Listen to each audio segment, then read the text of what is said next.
భాగవతాన్ని భారతాన్ని లోని ఇన్సిడెంట్ని దీంట్లో అడాప్ట్ చేయాలి అన్న ఆ ఐడియా ఎలా వచ్చింది?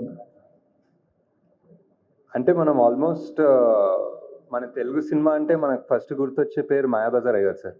And Mayabazar is nothing but one adaptation of Mahabharat. Actually అది మహాభారతంలో ఎక్కడ లేదు ఆ పర్టిక్యులర్ ఇన్సిడెంట్. ఇట్స్ ఒక one sort of interpretation, one creative fiction. So అక్కడ నుంచే వచ్చింది సార్ యాక్చువల్లీ ఇన్స్పిరేషన్.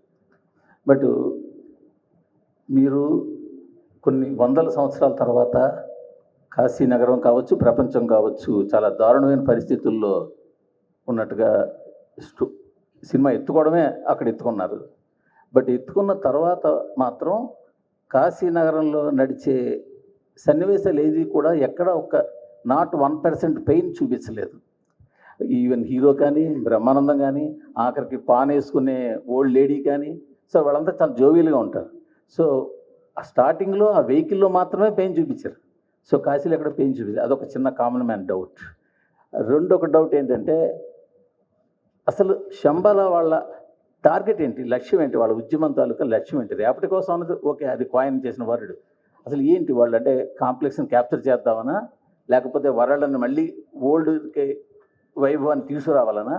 ఈ రెండు ఒక కామన్ మ్యాన్ డౌట్స్. అంటే రెండు డౌట్స్కి అంటే మూవీ డెఫినెట్లీ ఫస్ట్ పాయింట్ ఒక క్రియేటివ్ చాయిస్. ఇంకా ప్రభాస్ క్యారెక్టర్ ఆర్ బైర్వా క్యారెక్టర్ని ఒక రకమైన అంటే ఆయన్ని కూడా ఒక విషాదంలో చూపించకుండా ఒక చిన్న లైట్ హార్టెడ్ మేనర్గా పోర్ట్రే చేద్దామని. అండ్ అంటే ఎంత ఇప్పుడు లిటరలీ ఎంత విషాదం వార్ జోన్లో అన్నా they can still be some sort of life and humour అన్న థాట్ ప్రాసెస్లో సార్. సో అలా వెళ్ళాము. మేబీ ఇంకా చూపించుండొచ్చేమో, but we don't want cinema మరీ డార్క్గా కూడా చూపించే ఉద్దేశం లేకుండే. And second thing, Shambhala main ఉద్దేశం ఏంటంటే మళ్ళీ ఒక బ్యాలెన్స్ తీసుకురావడం. కాంప్లెక్స్ అనేది ఒక బ్యాలెన్స్ తీసేసింది వరల్డ్లో.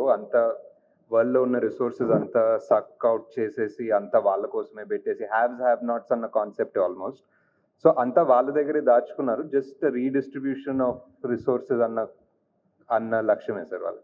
అంటే కాంప్లెక్స్లో కూడా చూస్తే కాంప్లెక్స్ సుపీరియర్ ఎవరైతే బాస్ ఉన్నాడో ఆయన చాలా దుర్భర పరిస్థితిలో ఉంటాడు.